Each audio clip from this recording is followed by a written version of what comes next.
Hey everyone, welcome to Zozo Anime. I'm your host, the one and only King freaking Kansas.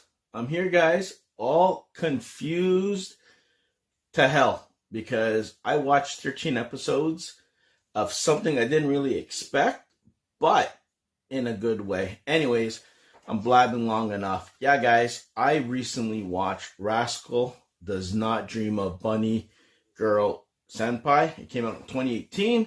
It's 14A. It's 24 minutes an episode, 13 episodes in total. Its creator is Hajime Kamoshida. Okay, guys, I'm going to give you a synopsis, okay? And this is what threw me for the loop. After experiencing puberty syndrome himself, high school pariah Sakuta keeps meeting girls suffering from it, including his sister Kaede and actor Maaya. Okay. So I read the synopsis after what I watched or whatever.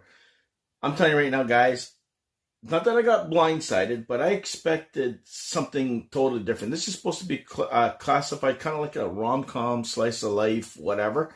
But I didn't expect it to be serious on this level. When you think of that title, you're thinking, okay, there's probably going to be a guy who has a thing for this girl that he saw somewhere at some exotic club wearing a bunny suit. And she's hiding it from the rest of the school kids that she goes around to. And he kind of falls for her, and he's kind of like, something's going to develop out of that. Guys, that wasn't the case at all. Wow. This series, on many levels, is not only complicated, but built and well written to the max. Like, honest to God, if you take a little bit of Groundhog Day and you throw it at this to what it was told, phenomenal. And of course, a whole bunch of disorders and kind of like time travel back and forth, which was kind of cool. Didn't throw me for a loop, but there was a couple of moments near the end of the series that you're like, hold on a second, now there's two of you? Like, what the hell? A younger you and an older you, and they're in the same world kind of business? I'm telling you, a lot of that sciencey whatever.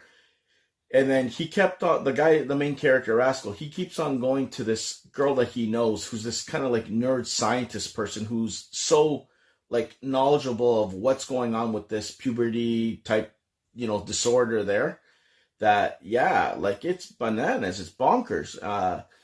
You meet his sister, who's kind of also suffering from it. She's scared to get out in the real world. You got him who has scars on his chest. You're wondering, why does he get that? You find out crazy stuff like about his sister, that she doesn't go to school and she's not on social media because apparently the words were attacking her not only mentally but physically and leaving marks on her body, cutting her up and stuff, and she ended up in the hospital. Same thing with him. He ended up in the hospital for what reason, whatever. We told with two other people, which we don't know who the other two people are, but he was one of them. But he was taken there, not because he inflicted them, but something happened to him. But little weird science fiction, crazy bonker shit going on. Then you got her, Mai, the actress, who kind of has a thing for him, doesn't have a thing for him, and at the same time, she dresses up in a bunny suit that only he can see her and not the rest of the world. But yet when she's at school, those people can see her. So it's almost like she has to be remembered in order to be seen. And that's kind of like how the first little bit's going on. Okay, I get it. He sees her because he was so like into her and all that stuff that he can visually see her, but nobody else can. And then you get introduced to her family, her sister, her background. And like, I'm telling you, they tied everything so beautifully well. And even me, I was like, this is not what I signed up for, man. After the first two episodes, I go, maybe it's going to go back to normal. Nope. It keeps on going like that. And it adds layer upon layer upon layer. And then he keeps on meeting all these other obstacles and girls that have the same issue, that he kind of helps them get on the right track, because by helping them get on the right damn track, he gets back on the track, because he'll go like to a specific date, and then all of a sudden he'll be back to the same date, and then he'll go back to that date, but then he'll be a week earlier, and then he'll keep on doing it. He'll learn the secrets of what he needs to do to change things, to move forward. He'll move up by a couple of days or weeks or months, and then he'll go back again, and then something would happen with his sister. Then something would happen with Mai, and then he would try and convince her, and then he was scared to go to sleep because he would forget her, because he kind of found out at the beginning a little bit that if you fall asleep, you're going to totally forget about her, and he didn't want to do that, but she put him to sleep on purpose.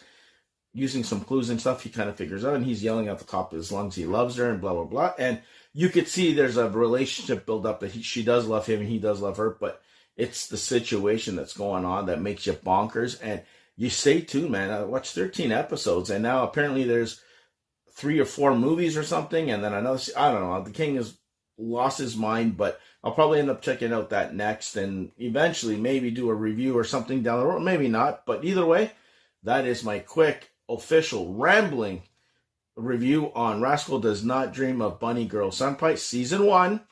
Like, share, and subscribe. Check out our other reviews, guys, for Volume 3 and all the other volumes as well, and be the hell good and stay off this king's throne, and I'll see you guys where?